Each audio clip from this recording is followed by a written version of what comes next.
If you spoke to Vince McMahon today and said, Mr. McMahon, what regrets do you have? He'd probably turn to you and say, I don't have regrets, pal. I'm Vince McMahon. I've had the greatest life anyone's ever had. And you'd be like, Vince, it's so great. I love you so much. But deep down, you know he'd be lying. Because he is a human being at the end of the day, and we've all had a little something called buyer's remorse. And that's what we shall chat about today, because there have been many instances in the past where Vinnie Mac has given a contract to a wrestler and then gone, shucks, I shouldn't have done it. These often related in crazy stories, and that works for me because I can tell them to you.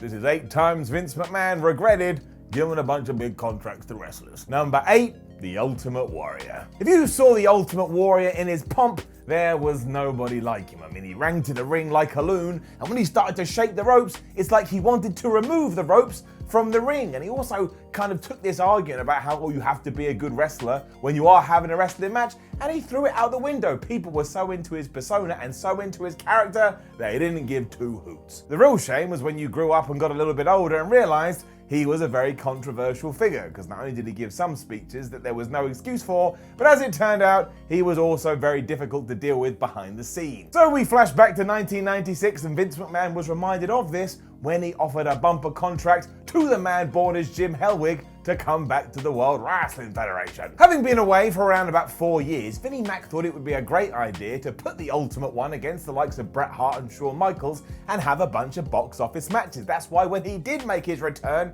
he pulverized Triple H at WrestleMania 12 because nobody else mattered. We were sending the Ultimate Warrior back up on a rocket, and we were gonna do whatever we had to do. The contract was crazy though. Not only did it have a $1 million downside guarantee, he only had to work 14 days a month, and every time he actually turned up to a show, he'd also be paid an extra $2,500. So he was being paid just for doing his job, but even then, he wasn't able to make it to every single show. Like before, he didn't turn up, that pissed off Vince McMahon, and within 4 months, he was gone again. For some reason, McMahon then offered him another contract a year later, but this one was far less lucrative, and he went and did something else. Number 7, Mark Henry. In hindsight, this was an excellent deal. Not only has Mark Henry been inducted into the proper Hall of Fame, but it would have been worth it just from everything he did with his Hall of Pain gimmick. Remember the retirement segment with John Cena? That is a double thumbs up. If you do go back in time though, there was a rumor that Vince McMahon regretted giving Mark Henry a contract,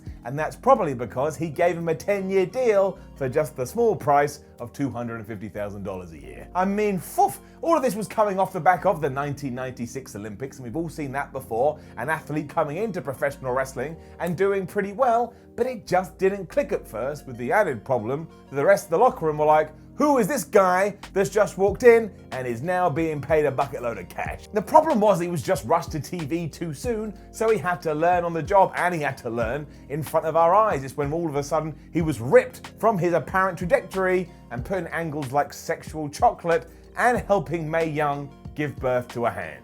And I hate those things are even sentences. As we know, he did find his groove eventually, but if you do use your Wayback Machine, you'll be able to read news articles just like this. Some worry the company had just gone in too hard and too fast.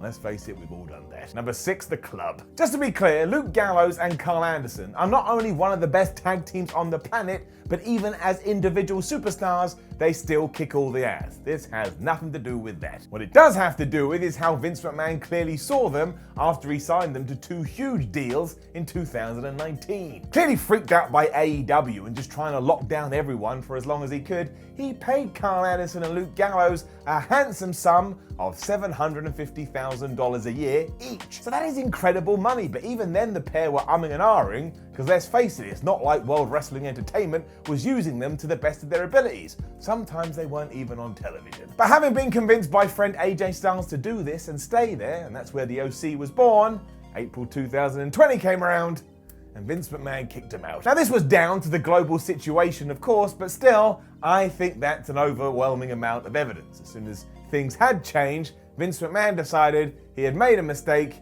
and he rectified it by doing something pretty horrible. Given that they will smash it whenever they do turn up, I'm sure this will work out fine, but even AJ came out afterwards and said he felt responsible for this, because like I've already said, he was the dude that said, hey, you should stay here in WWE, but it's nobody's fault. AJ Styles will do brilliantly on SmackDown, and Gallows and Anderson will go right back to the top. Number 5, Sin Cara. When the former Mystico signed with WWE, don't get me wrong, it was seen as a massive deal. One of Triple H's first recruitments when he was handed that job, everybody thought this was going to be the brand new Rey Mysterio, and they already knew he was one of the best wrestlers in the world. And this wasn't even the first time that they had tried to recruit him. Sin Cara was fine down in CMLL, but when he did fall out with the higher-ups in 2010, all of a sudden a brand new bar in America seemed like a great idea. There was even a press conference held to announce all of this, and when the hell does that ever happen? And the rumor was he was being paid a load of bang for his buck, or a load of buck for his bang, whichever way around it would be.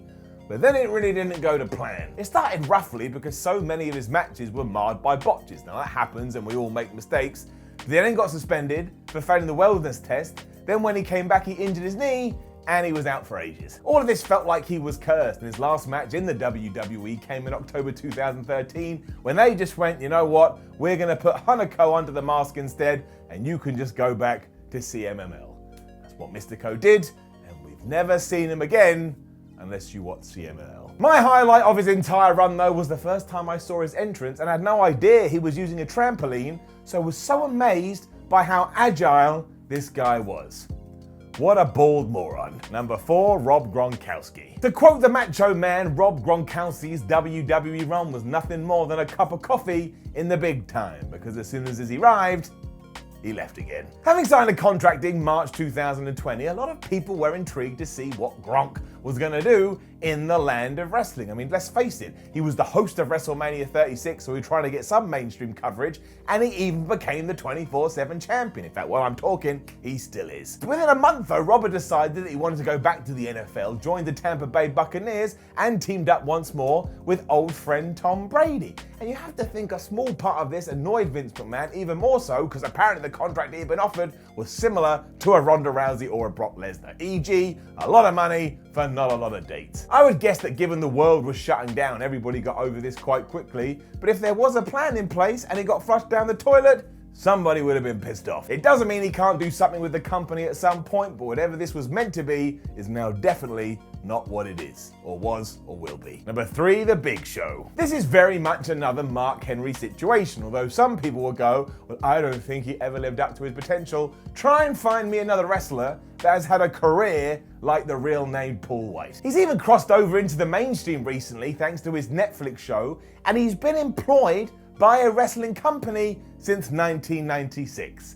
That is amazing. When he did sign for WWE in 1999 though, Vince McMahon gave him a 10-year deal which promised him $1 million a year. And Vince was so confident about this, he even told some of his right-hand dudes that WCW didn't know what they were doing with the Giant, and as soon as he was over here, he'd send him into the stars. But the deal showed how much faith they had in him, but for the first few years, nothing really clicked. And after the fact, Big Show himself came out and was like, well look, I just didn't have the experience, I needed to learn, and that's why he was put with The Undertaker for a while, because I hoped the dead man would put this in his brain. But instead he kept being sent back down to developmental because he had weight issues, and when he did come back to the main roster, he was just a mid-card comedy character, and it really made you scratch your head. I don't think WWE's paying out this kind of moolah for this kind of dude. And look, Big Show was great at all of this. He was always so good, but he was also a 4-time world champion. I think they wanted more of this. Ultimately, all is well that ends well, and that is the case here. Big Show may have never gone on to be exactly what Vince McMahon envisioned,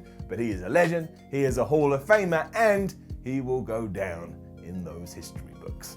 I bet if Vince McMahon could go back in time though, he'd probably just offer him 3 years. Number 2, Kevin Nash. Kevin Nash had an amazing WCW deal. Not only was he making loads of money anyway, but he also had it written in that if anybody else came into the company and they were earning more than Big Kev, his money would instantly go up. I bet there was a lot of parties at the Diesel House. They were still pretty good when he returned to the WWE in 2002 in the sense he only had to work 14 dates a month and still be paid $750,000 a year, but that's when it hit a brick wall, or he just kept getting injured. The poor dude couldn't catch a break. After 1 month, it was his bicep that was keeping him out the ring, and then when he did come back, he injured his quad, and we didn't see him again for 9 months. When all was said and done, in an 18-month period, he only wrestled 17 TV matches, and when 2003 rolled around, WWE decided not to renew, and he was gone as well. Well, until 2011, let's not talk about it. Number 1,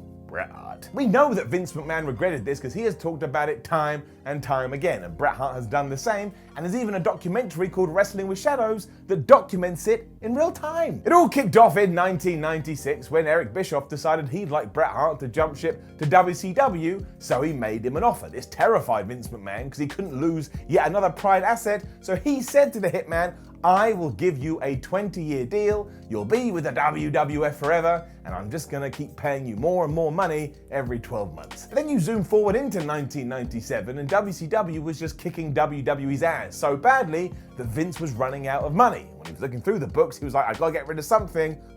Maybe I can shift off Bret Hart. It was controversial. And he was so desperate for this that he actually helped Bret negotiate a new deal with his own competition. And then we all know what happened in November at the Survivor Series. You can try and debate all other 7 entries, but this one, not on your life. Vince McMahon regretted it. Know of any other contracts that Vince McMahon offered wrestlers and then instantly regretted? Let us know in the comments below, and don't forget to like the video, share the video, and subscribe to What Culture Wrestling. Then head over to WhatCulture.com and read yourself some articles. Follow What Culture on Twitter at What Culture WWE. Breathe. Watch more videos here on What Culture Wrestling. My name is Simon from What Culture. Thank you very much for watching, and I'm sure everybody that's ever given me a contract regrets it because I am nothing but a moronic, stupid, bored asshole. But I love you all the same.